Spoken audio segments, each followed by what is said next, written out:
Home chef recipes తెలుగులో ఇంట్లోనే చాలా టేస్టీగా ఈజీగా చాక్లెట్ సిరప్ ఎలా తయారు చేసుకోవాలో చూసేద్దాం. ఈ చాక్లెట్ సిరప్ని మనం ఎక్కువగా క్రీమ్స్ ఉపయోగించకుండా కేక్స్ పైన సింపుల్గా చాక్లెట్ సిరప్తో డెకరేట్ చేసుకోవచ్చు. పిల్లలు చాలా ఇష్టపడే ఈ రెసిపీ కోసం ముందుగా 1 కప్పు పాలని ఒక గిన్నెలో వేసుకుని స్టవ్ మీద పెట్టుకున్న తర్వాత 4 టేబుల్ స్పూన్లు లేదా పావు కప్ అయిన పంచదార వేసుకోవాలి.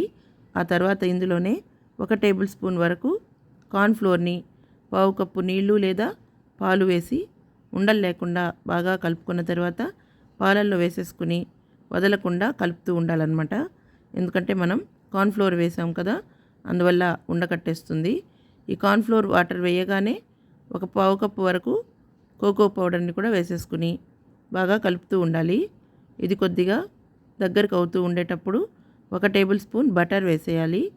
తర్వాత మరొక 2-3 నిమిషాలు మరిగించుకుంటే క్రీమీ టెక్స్చర్ వస్తుంది. ఆ స్టేజ్లో మనం స్టవ్ కట్టేసుకుని దీన్ని ఏదైనా గాజు బాటిల్లో వేసుకుని కూడా మనం ఫ్రిడ్జ్లో స్టోర్ చేసుకోవచ్చు.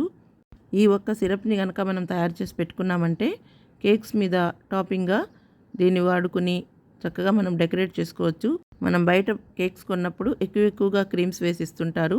అది హెల్త్కి అంత మంచిది కాదు. కాబట్టి ఈ విధంగా చాక్లెట్ సిరప్ని తయారు చేసుకుంటే కేక్స్ని ఎంతో అందంగా ఇంట్లోనే డెకరేట్ చేసుకోవచ్చు. అలాగే ఎక్కువ ఖర్చు కూడా ఉండదు.